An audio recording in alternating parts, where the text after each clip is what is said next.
Como rey de Egipto caminó entre los dioses para desaparecer luego de las páginas de la historia.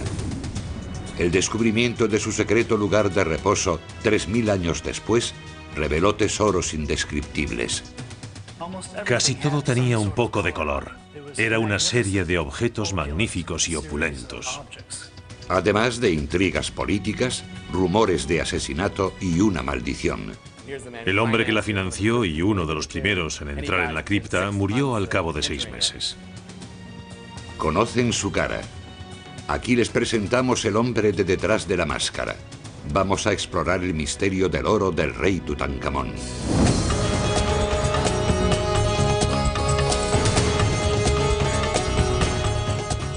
Misterios de Egipto. El oro del rey Tut.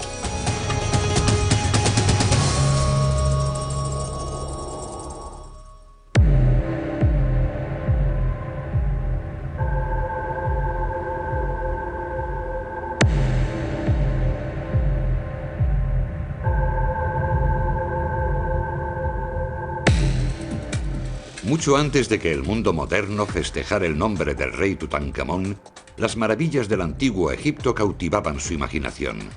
El emperador romano Adriano recorrió el Nilo en el año 130 de nuestra era, y al igual que los turistas de hoy, con una guía en la mano. Estoy segura de que, al igual que hoy, durante el Imperio Romano se podía contratar un guía local para que nos relatase cuentos maravillosos y mucha información falsa. Los templos desmoronados de Tebas, a más de 4.500 kilómetros al sur del Cairo, eran un lugar de destino popular para estos antiguos turistas. Algunos se dirigieron a un valle cercano salpicado por tumbas en forma de cripta que albergaron las momias de los faraones. Todavía nadie entendía aquellos curiosos jeroglíficos, pero había un hecho que no necesitaba traducción. Este pueblo que vivió con tanto lujo sobre la tierra había gastado mucha energía preparando la vida bajo ella.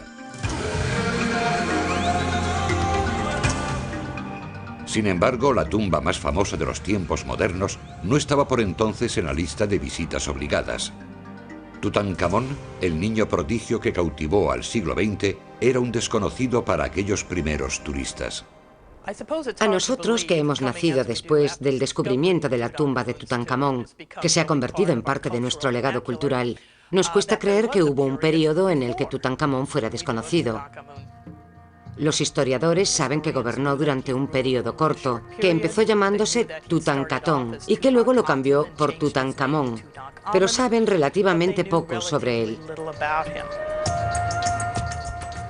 ¿Quién era este objeto decorativo faraónico? ¿Cómo permaneció oculto junto con su tesoro tanto tiempo entre las ruinas egipcias? Tutankamón vivió en una época muy interesante y caótica de Egipto.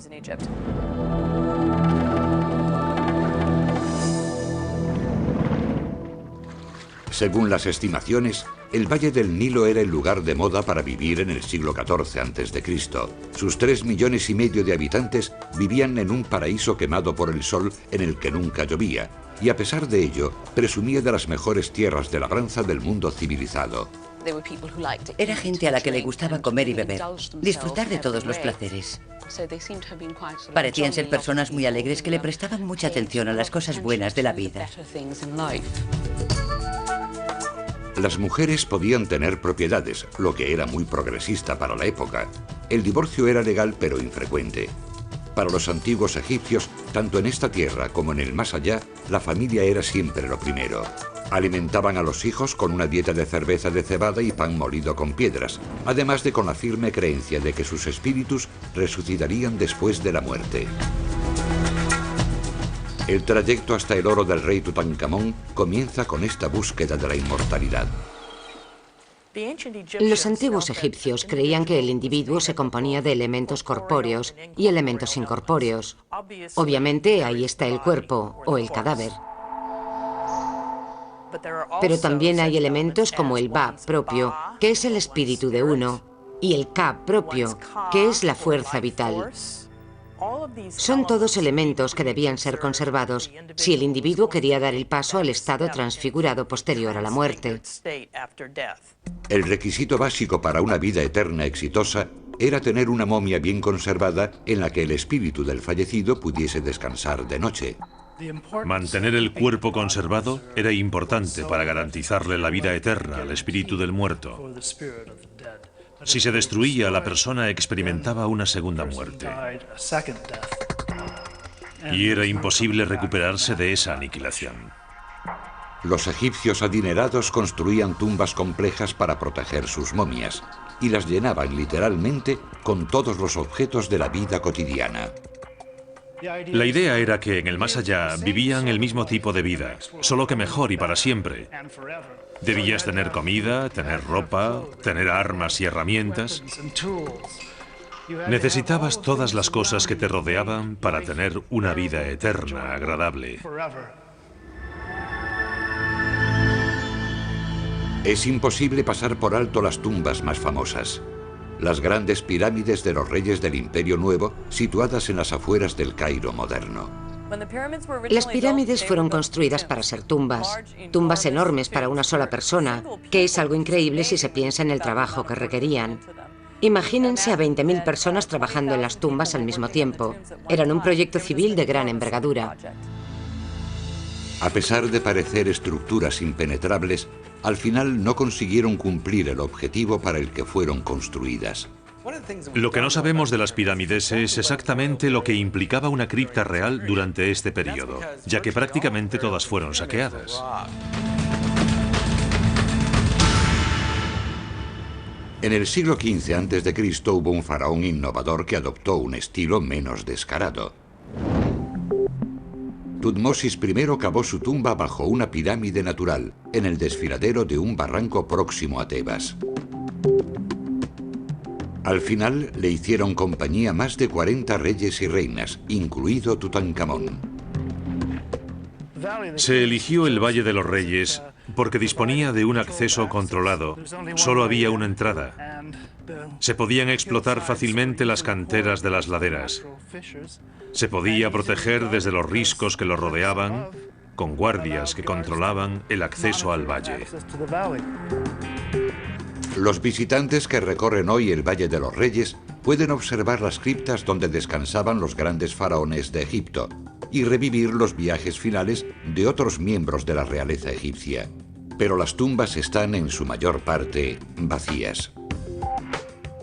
Como ocurrió en el pasado con las pirámides, estas tumbas también fueron saqueadas. Y si alguna quedó relativamente intacta hasta la época moderna, fue por accidente. La ubicación de la tumba, justo en el centro del valle, según se entra, significaba que cuando había ocasión de construir una tumba en la zona, se llenaba completamente de escombros. Pasaron miles de años antes de que un cierto arqueólogo descubriese la ubicación de esta tumba y desvelase el misterio que rodea a su ocupante, Tutankamón.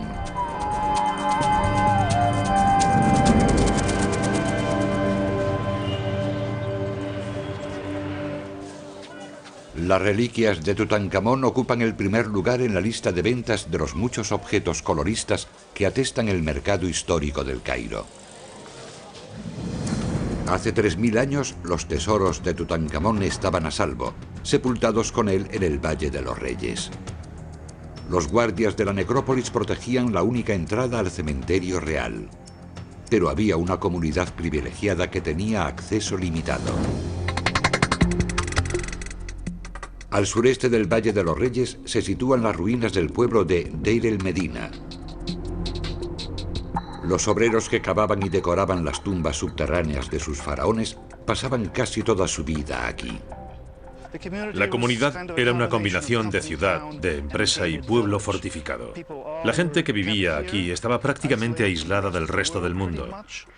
Se controlaban las entradas y las salidas. Aquí tenían cuanto necesitaban: capillas para el culto, casas, tumbas, todo estaba aquí, en esta zona. Si se trataba de una ciudad de empresa, había habitantes que iniciaron sus prácticas de contrabando. Los obreros ayudaban a vaciar las mismas tumbas que habían construido después de que se sellasen para siempre las puertas. En gran medida eran hurtos incontrolados. Sin embargo, es evidente que había altos funcionarios que incitaban a los guardas de la necrópolis a hacer la vista gorda.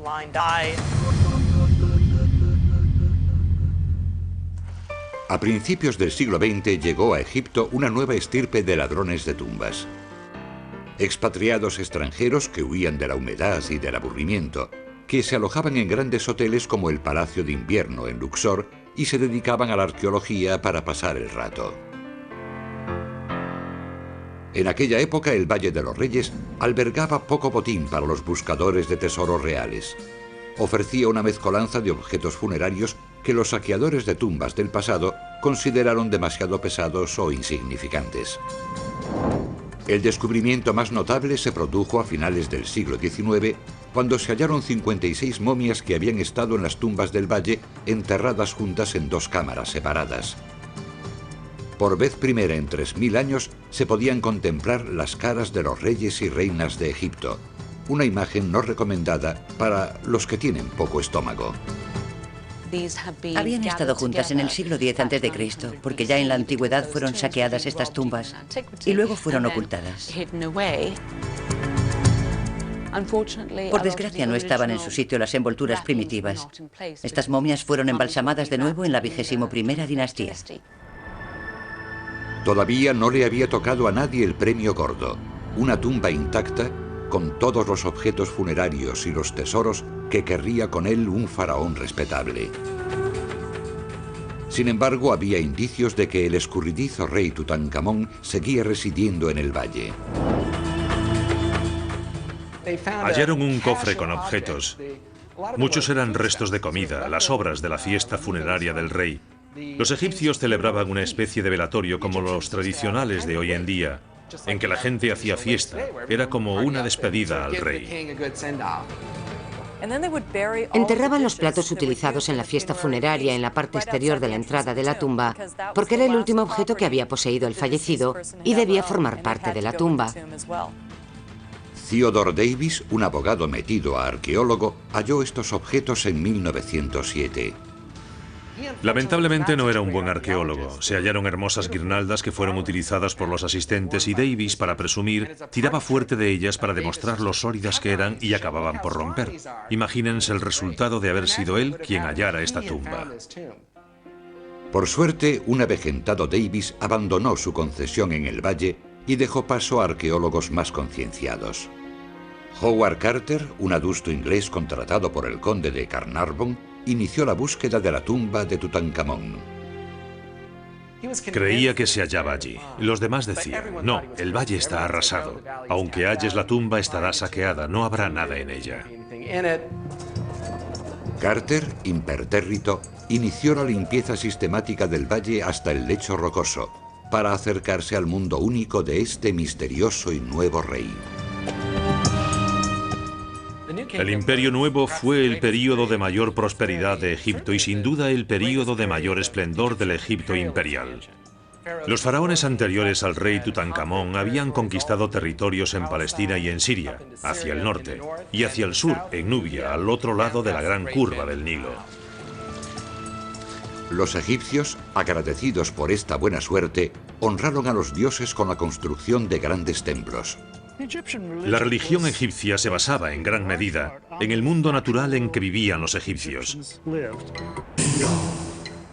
Sus dioses eran personificaciones de las fuerzas naturales que regían sus vidas. Sus intentos de representación de estos seres no humanos desembocaron en una curiosa colección de personajes. Hapi, el dios del Nilo vivificador, se asemejaba a un hombre, solo que con grandes pechos. Min, el dios de la fertilidad, hacía siempre ostentación del miembro viril erecto. Hathor, diosa de la maternidad, tenía cuernos o la cabeza completa de una vaca. Los animales como las serpientes se podían asociar con la muerte o el renacimiento, por la capacidad de las serpientes para mudar de piel y salir de la tierra. Los pájaros, por su habilidad para volar, se asociaban con las fuerzas espirituales más remotas de la humanidad. Las ovejas, las cabras, los lobos, los animales que compartían la vida diaria de la gente, también se asociaban con su nutrición, su bienestar, sus propios intereses en la fertilidad y el renacimiento. El dios Amón, a menudo representado como un hombre con dos grandes plumas en la cabeza, se consideraba la fuerza invisible de la que emanaban los demás dioses. Su gran templo en la antigua ciudad de Tebas sigue dando testimonio de su gran poder e influencia. El faraón mismo era considerado un dios, solo que con forma humana. Teóricamente poseía todas las tierras de Egipto y los bienes que generasen sus habitantes. A cambio de ello, su tarea era sencilla: preservar la riqueza y la felicidad de su pueblo. El papel del rey era crear el Ma'at, que en egipcio antiguo significa orden. Se suponía que se comunicaba con los dioses, se ocupaba de que las ceremonias se celebrasen a tiempo. Mientras el Nilo no se desbordase y mientras no hubiese plagas de langostas, la gente creía que el rey lo estaba haciendo bien, porque ese era su deber: mantener el perfecto funcionamiento de las cosas. La aceptación popular del cometido del faraón se desmoronó en el año 1358 a.C., con la ascensión al trono del faraón, luego conocido como Akenatón. Este rebelde real abandonó a Amón y su colección de dioses familiares para adorar el único poder de la luz. Declaró que el único dios era el disco solar. En egipcio antiguo, la palabra para el disco del sol era Atón. Por eso a veces se denomina a esta religión atonista. Fue el primer ejemplo registrado en la historia de un hombre que adora a un dios único, 1000 años antes del nacimiento de Jesucristo. Akenatón era visto como una figura peculiar, esa especie de tío raro del que nadie quiere hablar. La ruptura del faraón con la tradición resultó perjudicial para el país. Akenatón echó abajo la religión del antiguo Egipto. Eso debió enfurecer a mucha gente. Los templos eran centros de redistribución. La gente se ganaba la vida en ellos. Su cierre dañó la economía y seguramente dejó sin empleo a muchas personas. Algunos encontraron trabajo río abajo, en el Amarna, donde Akenatón, en un intento por huir de los templos de los antiguos dioses, construía una nueva ciudad consagrada a su dios, Atón. Él deseaba que la ruptura fuese total. Por eso acudió a un lugar en el que no había estado nadie antes. Creó literalmente una ciudad en unos cuantos años en un lugar perdido del desierto.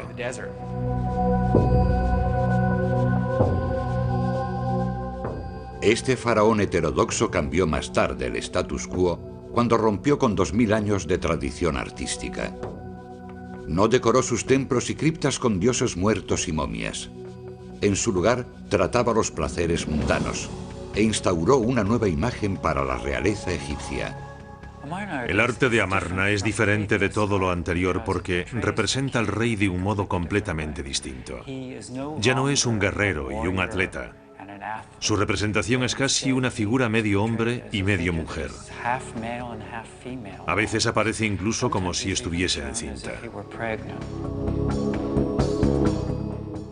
Se veía un poco de naturalidad, pequeñas muestras de grasa aquí y allá, señales de elegancia y sensualidad, mucho más sensuales que en los períodos precedentes. Este estilo innovador se extendió a todos los relacionados con el rey Sol, incluyendo a su gran reina Nefertiti y sus hijas. En el nuevo y extraño mundo de Akenatón, los cráneos se extendían hacia arriba, los labios se hacían voluptuosos y los ojos reflejaban una actitud distante. Se ve a Akenatón en varias poses inéditas para un faraón, meciendo a sus hijos en las rodillas, incluso besando a su esposa. Son hechos que jamás habían aparecido en el arte egipcio. Se ve que el dios del sol, Atón, que tenía muchas manos, sostiene el signo de la vida, Ankh. ¿Por qué acogió Akenatón esta nueva forma de arte? Hay diversas teorías. Una es la que denomino teoría del monstruo deforme. Sostiene que Akenatón padecía una extraña dolencia que provocaba la fisonomía que vemos, así que él era así. Y como él tenía ese aspecto, los demás también debían tenerlo. Pero mi teoría preferida es otra. una centrada en la idea de que el arte de Akenatón representa un nuevo ideal, un ideal de sensualidad que se extendió a la élite de la sociedad egipcia. Eso explicaría por qué se representaba a todo el mundo de este modo.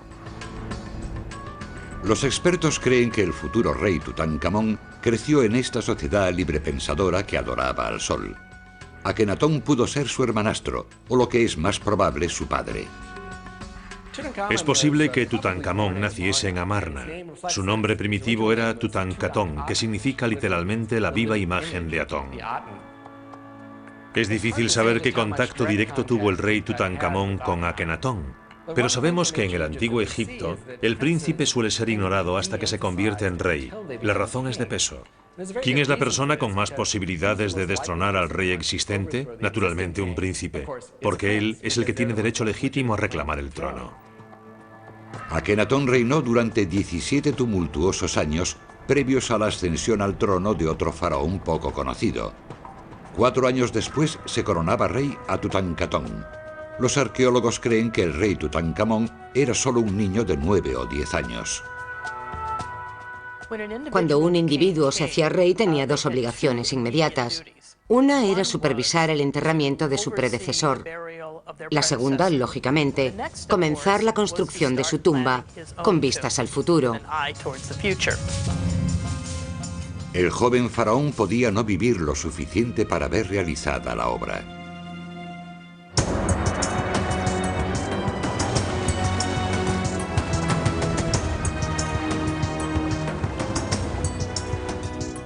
Los egipcios saludaban todos los días el ocaso del sol como prueba del ciclo continuo de la naturaleza de muerte y resurrección.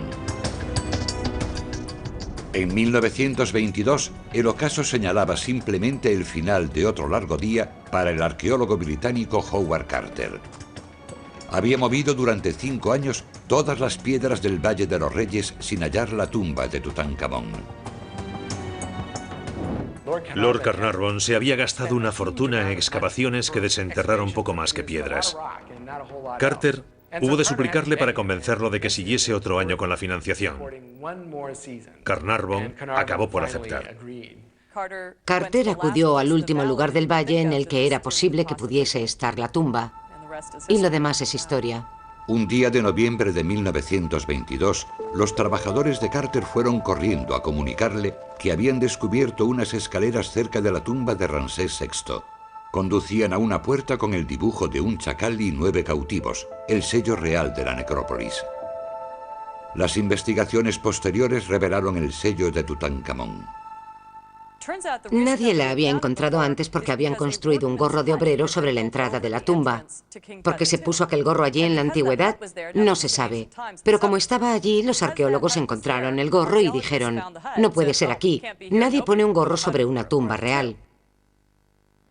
La entrada de la cripta del rey Tutankamón se encontraba en el suelo del valle y permaneció oculta, cubierta por los escombros de las tumbas posteriores, como la de Ramsés VI, varios metros por encima. Cuando Carter limpió las escaleras de acceso y encontró la entrada bloqueada, notó que había una diferencia entre el recubrimiento de la parte alta y el de la parte baja. Al romper el muro de separación, vio que por dentro también estaba modificado, lo que indicaba que se había horadado un túnel en algún momento. Imagínense lo que sintió Carter. Los agujeros hechos en el muro le hicieron creer que al menos habían saqueado 2 veces la tumba. ¿Qué encontraría finalmente en su interior? El corredor estaba lleno de escombros hasta el techo, de una punta a otra, y hubo que vaciarlo por completo. Se encontró con la entrada bloqueada y sellada con yeso. Practicó un pequeño agujero en la parte superior, echó un vistazo. Y la luz del candil le permitió ver el reflejo del oro en todas partes. En los sofás, las estatuas, los carros, las cajas. Sabía que estaba en una tumba prácticamente intacta. Sí, la habían saqueado, pero el grueso de la misma estaba intacto, en perfecto estado. Se quedó anonadado al ver por primera vez lo que siempre se había imaginado que había dentro de una cripta real. Allí estaba todo. Había una pregunta sin respuesta. ¿También encontrarían intacta la momia del rey? El paciente Carter hizo un agujero en la pared que ocultó con una cesta para esta foto y se encontró en la cripta real. Cuando Carter entró en la cripta real, estaba repleta de hornacinas doradas. De hecho, casi no había sitio para moverse en ella. Dentro de las hornacinas estaba enterrado el rey Tutankamón. Carter estaba emocionado porque los ladrones habían entrado en la tumba, pero solo habían abierto las hornacinas exteriores. Las demás estaban intactas, con el sello de barro en su lugar. Carter supo que dentro de ellas estaría la momia del rey Tutankamón. Cuando se hizo público el hallazgo, Tutankamón pasó a ocupar las portadas de todos los periódicos del mundo. Los turistas acudieron en masa a Egipto para ver la tumba y se pusieron de moda las cosas de Tutankamón. Here's the most popular number of the year, the King Tut Ensemble. That fine young pharaoh was buried in it 3,000 years ago. Tanta atención hizo felices a Howard Carter y a Lord Carnarvon, pero el glamour dio paso rápidamente al tedio. Se tardó 10 años en catalogar meticulosamente los más de 5.000 objetos de la tumba, ya que Carter vaciaba las cámaras de una en una. Estoy en lo que se llamaba la antecámara. Y aunque hoy no causa impresión, cuando entró Carter en la tumba, estaba repleta hasta el techo. Detrás de mí había 2 estatuas doradas de madera que vigilaban la entrada de la cámara mortuoria. Sofás dorados a lo largo de esta pared, con comida. Jarras de alabastro con aceite, tronos y reposapiés. Había carros desmontados en el fondo. Casi todo tenía algo de color. Era una serie de objetos magníficos y opulentos. El anexo servía como almacén para los aceites, los manjares y los vinos. Los ladrones de tumbas saquearon esta cámara completamente. En el tesoro había una estatua de Anubis, el dios del Averno, que protegía propiedades personales de naturaleza más visceral. El cofre canópico se utilizaba para guardar los órganos internos del rey. En el proceso de momificación se extraían los pulmones, el hígado, el estómago y los intestinos para colocarlos en recipientes especiales, pequeños ataúdes iguales que un ataúd para un individuo. Se envolvían, se embalsamaban y se guardaban aquí, protegidos por estas figuras de diosas. Los cientos de estatuas rituales revelaban un hombre joven. Por fin, Tutankamón tenía cara. A medida que iban saliendo a la luz estos objetos, aprendimos más sobre este desconocido rey. La tumba de Tutankamón nos permitió vislumbrar la vida de la corte real de una manera inaudita que refleja la suntuosidad de la corte egipcia. Imagínense el bastón engalanado con piedras preciosas. Imagínense sentados en este carro mientras escriben en una procesión que refulge bajo el sol con tanto oro. Fue una revelación. También se hallaron pequeños objetos personales en la tumba de Tutankamón, objetos de familia. Al parecer eran regalos y recuerdos de familia. Por ejemplo, había un pequeño ataúd con el nombre de la reina Tie. Posiblemente fuese su abuela. Tenía una pequeña bola de pelo que pudo haber sido de ella. Un mechón de cabello, un recuerdo. Se utilizó ese mechón de cabello para identificar la momia que procedía de uno de los grupos de momias reales que acabaron enterradas en la misma fosa. Pero su momia no tenía etiqueta, y fue gracias al mechón de pelo por lo que se pudo saber que era la abuela del rey Tutankamón. La esposa de Tutankamón, Ankesenamun, aparece a su lado en muchos de los objetos. La pareja, que parecía realmente enamorada, estaba unida por algo más que el matrimonio.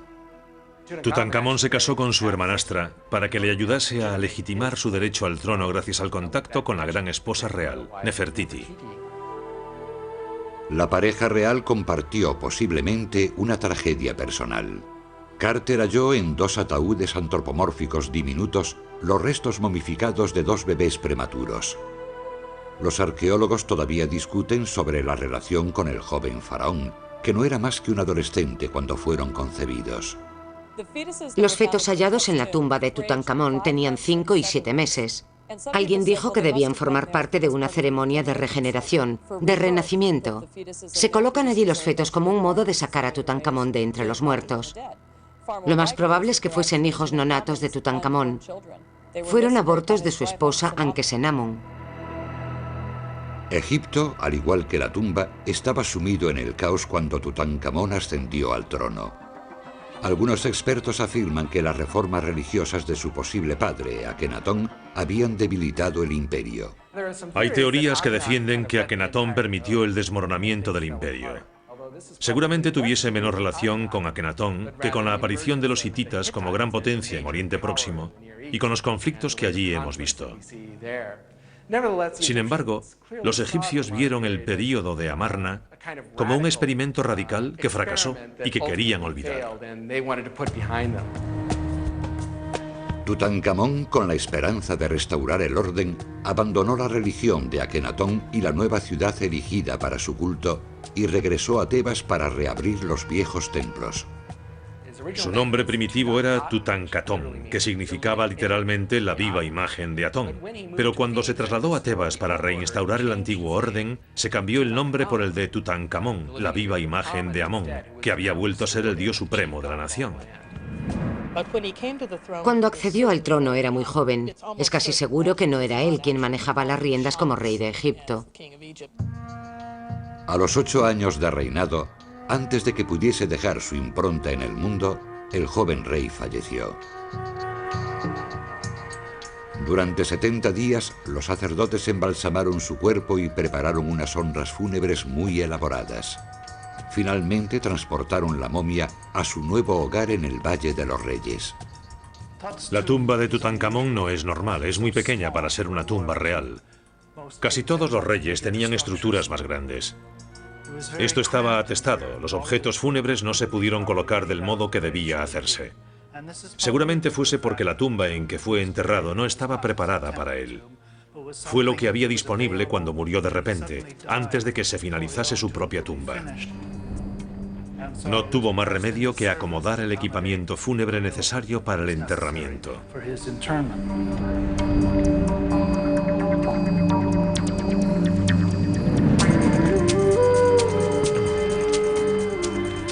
Hoy, la tumba del rey Tutankamón permanece en buen estado, aunque no está tal como la hallaron sus descubridores.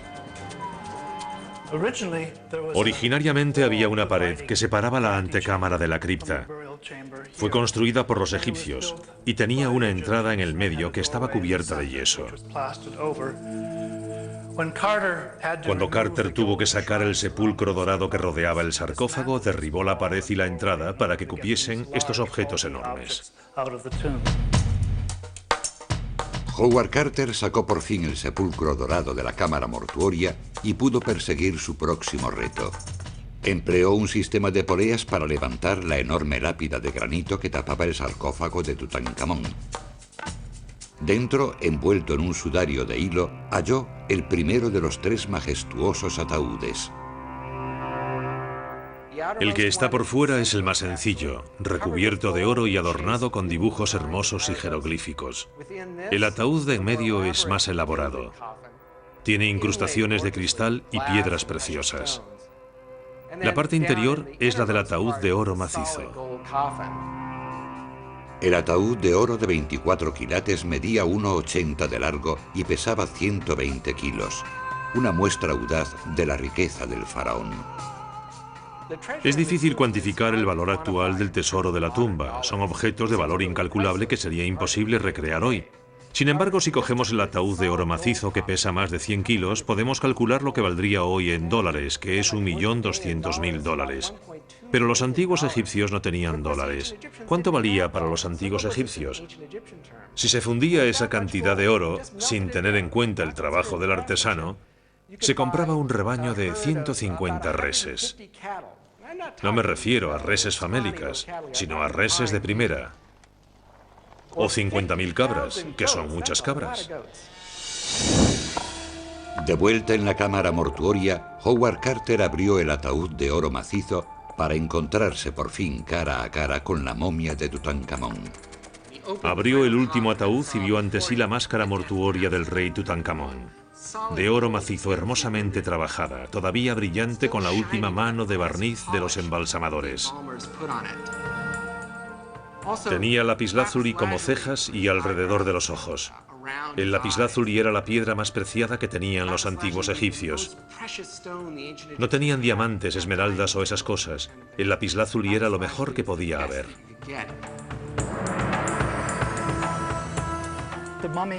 La momia estaba envuelta con vendas de hilo. Según se fueron retirando, aparecieron numerosos amuletos y joyas de oro, muchas con incrustaciones de piedras preciosas o cristal. Se habían diseñado para proteger el cuerpo y el alma. Entre ellos se incluyen símbolos como el Udiat, el ojo de Horus, que simboliza el regreso del rey a un estado integral tras superar el trauma de la muerte. Tutankamón estaba literalmente protegido por poderes mágicos. Era una armadura de amuletos mágicos y joyas. Hubo algunos observadores supersticiosos que se preguntaron si la profanación de la tumba provocaría la ira de estos espíritus antiguos. Se fijaron en varios hechos sospechosos como prueba de que la magia egipcia se había puesto en marcha. A principios de ese año, Howard Carter había comprado un canario para alegrar su casa del desierto. Algunos dicen que fue una cobra la que atacó y mató al pajarito el mismo día que el arqueólogo abrió la tumba de Tutankamón. Algunos dicen que era muy raro ver cobras en esa región y se consideró que era un símbolo del poder real. La muerte del canario dio paso a numerosas especulaciones sobre una maldición que lanzaba la tumba sobre sus excavadores. Arthur Weigel, un egiptólogo y periodista que cubrió la apertura de la tumba para la prensa popular, predijo más venganzas sobrenaturales. Cuando vio la jovialidad de Carnarvon al bajar a la tumba, exclamó que si bajaba con esa actitud, moriría antes de 6 meses. Su predicción resultó acertada. El mecenas de Carter, el conde de Carnarvon, cortó la picadura de un mosquito mientras se afeitaba. La pequeña herida se infectó y murió de neumonía a las pocas semanas. Esa muerte se vendió rápidamente como la maldición de la tumba. El hombre que la financió, uno de los primeros en bajar a la tumba, muerto al cabo de 6 meses. Corrieron rumores sobre una inscripción terrorífica en la entrada de la tumba. La muerte viajará con alas veloces hasta aquel que profane la tumba del faraón. Como se puede ver, aquí no hay nada escrito. No había maldición alguna en la tumba ni en las del Valle de los Reyes. Realmente los antiguos egipcios no eran expertos en maldiciones. Casi todas ellas son muy discretas. Dicen que si alguien viola una tumba, roba objetos o le hace algo a la momia, vendrá del cielo un pájaro enorme, un hipopótamo, un cocodrilo o un escorpión para picar a esa persona. Dicho de otro modo, es un castigo que no sucede necesariamente en cuanto alguien profana la imagen. No es como si le cayese un rayo encima, pero es una abjuración. A los dioses no les gusta que profanen la imagen de alguien. Por lo tanto, quizás en el futuro podría tener problemas. A pesar de la ausencia de una amenaza auténtica, los periódicos pregonaron felices la maldición de Osiris. La muerte prematura de cualquier persona con una mínima relación con la tumba era obra de la venganza del faraón. Un amigo de Carnarvon, el magnate norteamericano del ferrocarril, George J. Gould, cogió un resfriado cuando visitaba la tumba y murió de neumonía. Un mes después visitó la tumba un príncipe egipcio y la maldición debió afectar a su mujer, que lo asesinó en el Hotel Savoy de Londres. En cierto modo, nos sorprende que haya sobrevivido la idea de una maldición referente a la tumba de Tutankamón. Para los griegos y romanos, el antiguo Egipto ya era un lugar misterioso, lleno de cosas mágicas y de sabiduría. Cuando la gente miraba los jeroglíficos, hacía interpretaciones simbólicas de lo escrito, lo que incrementó las fantasías sobre Egipto. Si existía la maldición de Tutankamón, era de efecto lento. De las 22 personas presentes en la apertura del sarcófago, 20 seguían vivas 10 años más tarde. El protagonista principal de este episodio, Howard Carter, vivió hasta bien entrados los 60, muchos años después del descubrimiento de la tumba. Los científicos modernos no creen en la maldición, pero ofrecen una explicación más terrena de las muertes relacionadas con la tumba. La gente puede enfermar al entrar en las tumbas porque son lugares con muchos gérmenes.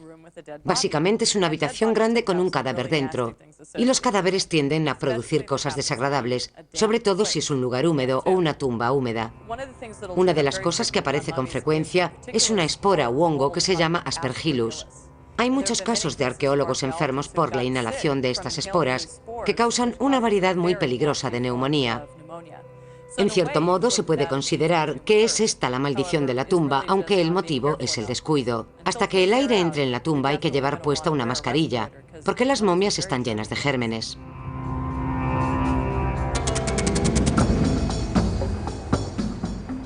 En los años posteriores al hallazgo de la tumba de Tutankamón, se extendió inevitablemente la fascinación por todo lo egipcio hasta las pantallas de cine. Estas reflexiones imaginativas le dieron al mundo una visión nueva, aunque cuestionable, de la vida en la corte de los faraones. Los arqueólogos, para elaborar un retrato más exacto de Tutankamón, realizaron la autopsia a su momia en noviembre de 1925. Buscaban pistas sobre las causas de su muerte. Podía ser un asesinato, una enfermedad o un accidente. Otras momias reales que habían sido despojadas de su envoltorio en la antigüedad estaban en bastante buen estado para su edad. Pero Tutankamón aún estaba recubierto con los ungüentos originales aplicados por los embalsamadores que lo pegaron a su trono de oro macizo. Carter calculó que le habían echado encima 2 calderos llenos de ungüentos y aceites pegajosos que se solidificaron a lo largo de los años. Howard Carter tuvo que utilizar sopletes para eliminar los ungüentos en que estaba recubierta la momia. La piel de la momia era quebradiza.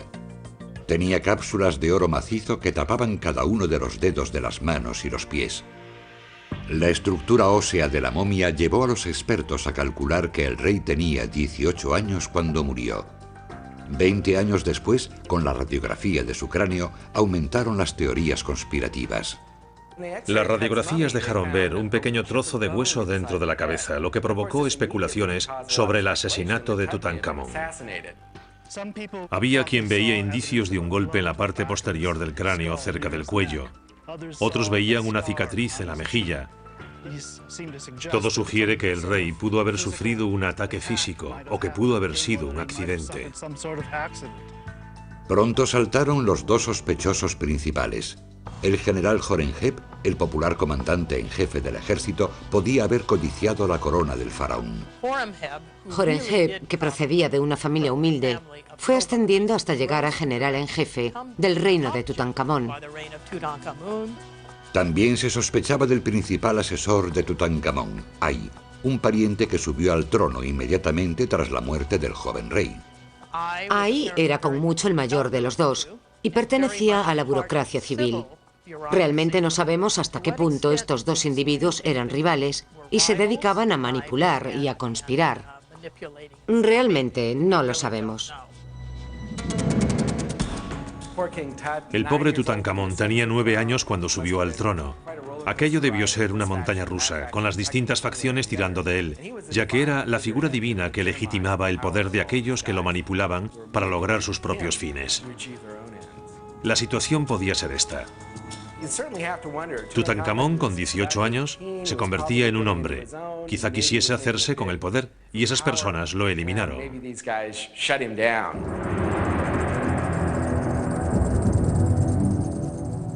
Los 2 fetos momificados hallados en el tesoro de la tumba de Tub pueden proporcionar el motivo para ese acto execrable. Tutankamón y su esposa, Ankesenamun, no tenían hijos. No había un heredero real que reclamase el trono. Es bastante triste porque tras la muerte de Tutankamón, Ankesenamun le escribió una carta a un rey enemigo en la que decía: «Envíame un hijo tuyo, no tengo hijos. Envíame uno y lo haré rey de Egipto». Ella desapareció de la historia, seguramente asesinada. Aquellos niños podían haber seguido con el linaje, pero murieron antes de nacer y acabaron en la tumba de Tutankamón. Hoy, estos misterios desconcertantes dejan más preguntas que respuestas. No hay pruebas concluyentes que señalen la culpabilidad o inocencia de nadie. ni que demuestren que se haya cometido crimen alguno. Las momias reciben un trato bastante duro en el proceso de momificación, y es posible que ese trozo de hueso sea el resultado de un golpe post-mortem y no de una lesión en vida. Debemos recordar que entre los niños, incluso los príncipes en el antiguo Egipto, el índice de mortalidad era mucho más elevado que el de hoy en día. No hay pruebas que indiquen un golpe mortal o envenenamiento, ni se ha demostrado que fuese asfixiado. Mientras no se examine el cuerpo con medios forenses modernos, no se puede establecer la causa de la muerte. No se puede demostrar que Tutankamón fuese asesinado físicamente, pero sabemos que su imagen pública sufrió un golpe mortal. Horemheb, su sucesor en el trono, persiguió la herejía del período Amarna de tal forma que trató de borrar a sus participantes, incluido Tutankamón, de la historia de Egipto. Tras la muerte de Akenatón no volvió a pronunciarse su nombre. Se referían a él como el gran hereje o el gran criminal. No querían mencionarlo porque en Egipto, al no pronunciar nunca más su nombre, se le destruía para siempre. Horemheb destruyó casi todas las construcciones erigidas por Akenatón. Se eliminaron los recuerdos de Akenatón, Nefertiti y su dios Atón con el ataque y la destrucción de los objetos que habían fabricado. Una de las cosas que hicieron, que es una expresión egipcia del ansia de eliminación, fue que cortaron los brazos de Atón, que se alargan como rayos de sol hasta llegar a Akenatón y entregarle los símbolos del poder y la vida. Así que se dedicaron a cortar los brazos de cada individuo para que los rayos no pudiesen ayudar a Akenatón a conseguir los beneficios de un dios. La eliminación de los reyes de Amarna fue tan exhaustiva que al cabo de 50 años de la muerte de Akenatón, él y Tutankamón habían sido olvidados por completo. Esto puede explicar por qué se conservaron intactas las riquezas de Tutankamón durante tantos miles de años. Una vez más fue borrado de la historia cuando juntaron los reyes muertos, que acabaron en la misma sepultura al final del período de Ramsés. Se puede decir que él no estaba en la lista. La tumba misma o su ubicación debió haberse perdido en cierto modo. Tutankamón, que comenzó su vida eterna como un don nadie histórico, es actualmente el faraón más popular de todos los tiempos. Casi todos sus objetos se encuentran en el Museo Egipcio del Cairo, a donde acuden cada año cientos de miles de personas para admirar su belleza y valor artístico. Tutankamón fascina al público por muchas razones. Una de ellas es que es muy atractivo. Es buen material, un tesoro increíble. Pero aparte de eso, posee una cierta mística como rey niño, elevado al trono de uno de los más grandes imperios que el mundo ha visto. Podría pensarse que pocos fueron los logros de un joven que murió antes de poder dejar su impronta en el mundo. Sin embargo, desempeñó un papel importante en la historia de Egipto. De no haber sido por el descubrimiento de su tumba, no creo que Tutankamón fuese tan famoso en el imaginario popular. El hecho de que él restaurase lo que había sido brevemente interrumpido sería menos importante para nosotros que el hecho de que estaba enterrado y que su fabuloso tesoro apareció casi intacto.